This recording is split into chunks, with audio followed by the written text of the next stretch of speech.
Hi everyone, I'm Emily. Thanksgiving was supposed to be a day to feel thankful and spend time with family, but for me, it became one of the hardest days I've ever been through. I'm a senior in high school, and I love architecture and design. This year was important for me because I was working toward my future, but things at home have been different ever since my mom passed away and my dad remarried. Now, my stepmom Susan lives with us, along with her 2 kids. It's been tough, with lots of mixed emotions.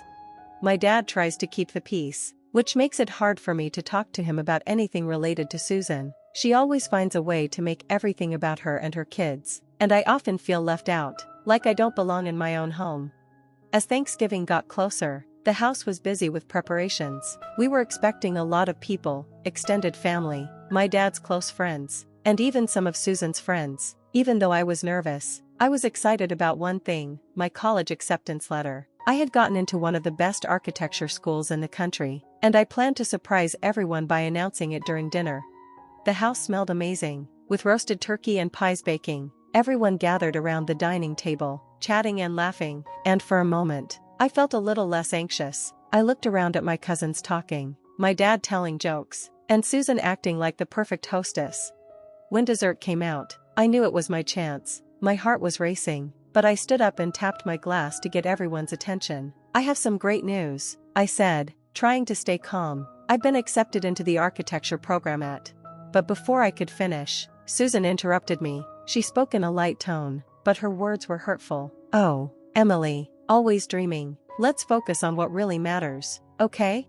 Everyone at the table looked confused, but Susan didn't stop there. She reached across the table, grabbed my acceptance letter out of my hand, and tore it into pieces. The pieces fell like sad little bits of confetti. This is what I think of your so-called achievement, she said. It's trash, just like your unrealistic dreams. The room went completely silent, and the air was thick with shock. I stood there, pieces of my acceptance letter scattered on the floor, feeling like my heart had broken just as much. I looked around, hoping someone would stand up for me or say something, but there was only silence, followed by murmurs and awkward looks. My dad, caught between his wife and me, said nothing. With tears in my eyes, I excused myself from the table, the sound of Susan's mocking laughter ringing in my ears as I ran to my room.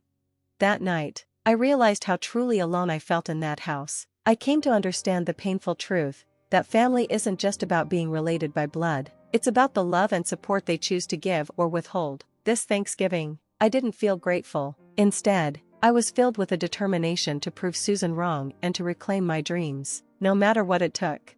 After Thanksgiving, the house was filled with chaos and disbelief. Guests quickly left, whispering as they hurried out. The house felt colder and emptier than ever. In the quiet that followed, I couldn't stop crying. My dad, clearly conflicted, avoided looking at me. His silence confirmed my worst fear. He wasn't going to stand up to Susan, even after everything. Feeling desperate, I called my uncle, who had always been supportive. He picked up right away, and as I told him what had happened, his comforting words gave me a small bit of hope. We'll figure this out, Emily. This isn't the end of your dreams, he reassured me. The next morning, following my uncle's advice, I met my best friend Alex for coffee at a busy cafe. We came up with a plan. We need evidence, Alex said, determined. We need to show your dad who Susan really is, not just because of the college letter, but for all the times she's mistreated you and your step-siblings. Our first step was clear. We needed to confirm my college acceptance. I reached out to the admissions office, explained what had happened, and they were understanding. They promised to send a new letter and an email confirmation. But that was just the beginning. Over the next few weeks, Alex and I quietly started gathering information from people who knew Susan, former friends, colleagues, and anyone who had experienced her manipulative behavior. The stories we collected were eye-opening. Each one revealed more about Susan's true character. She had sabotaged a step-sibling's job application and even isolated my dad from his old friends. As we pieced everything together, the real Susan became clear, a person who was far more controlling and harmful than I had realized. Susan, perhaps feeling untouchable, began pushing her limits even more. She made big purchases without asking my dad, and her behavior at some of his business events upset important contacts. Her arrogance was affecting not just our family life, but also my dad's professional world. One evening, as I was going through all the evidence we had gathered, my uncle called. It's time, he said. Your dad needs to see this before Susan causes more harm. armed with a folder of proof, including emails from the college and testimonies from people who had been affected by Susan. I approached my dad. He looked tired, like a shadow of the lively person he used to be. "Dad," I said, my voice steady even though my hands were shaking, "I need you to see something important." As he read through the documents, listened to the recordings, and saw the confirmation of my college acceptance, I could see his emotions shift. He looked sad, but also like he was realizing something big. It was clear that he now had a tough decision to make. Susan had been controlling our lives from behind a mask, pretending to care while secretly manipulating everything. Finally, my dad spoke, his words heavy with meaning. "We need to talk, Emily," he said. "We need to talk about Susan."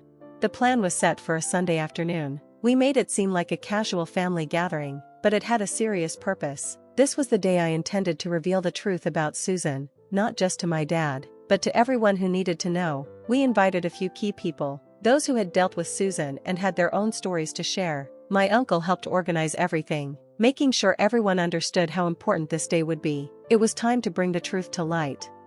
As we prepared the living room for our guests, my uncle reminded me to stay calm. When people started arriving, the atmosphere was filled with tension and anticipation. Susan greeted everyone with her usual charm, completely unaware of what was about to happen. My dad, sensing something was up, stayed quiet, giving me a questioning look.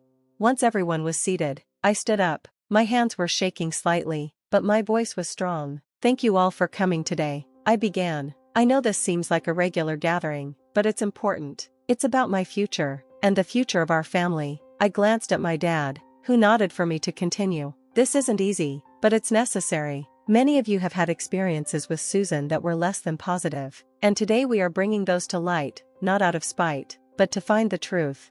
I turned to Mrs. Johnson, a former colleague of Susan's. She shared how Susan had undermined her work project, leading to her unfair demotion. After she spoke, others began to share their stories. Mr. Thompson, our neighbor, talked about a community event that Susan ruined by interfering. With each story, the picture of Susan's manipulative behavior became clearer.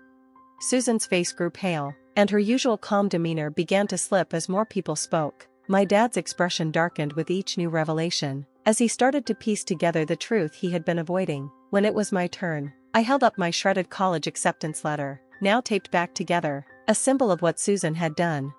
"This was my college acceptance letter, which Susan tore up on Thanksgiving," I said. "It should have been a night of celebration, but it turned into one of the worst nights of my life." The room fell silent as everyone absorbed the weight of what had happened.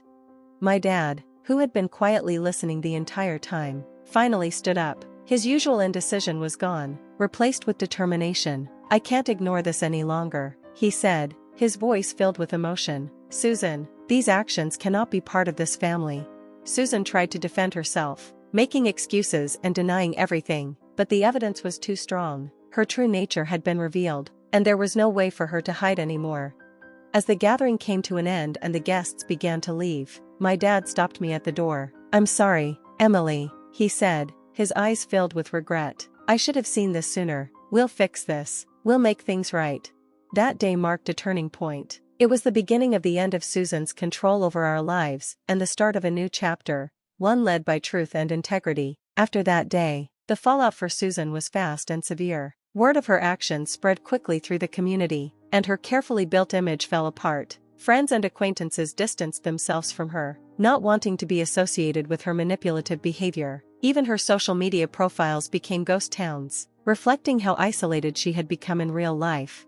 The effects of Susan's behavior didn't just hurt her socially, they also impacted her financially. With her reputation ruined, she found herself isolated from the social circles she once ruled. She lost business opportunities, and the financial strain began to show. Her once carefully controlled world turned into a place of uncertainty and rejection.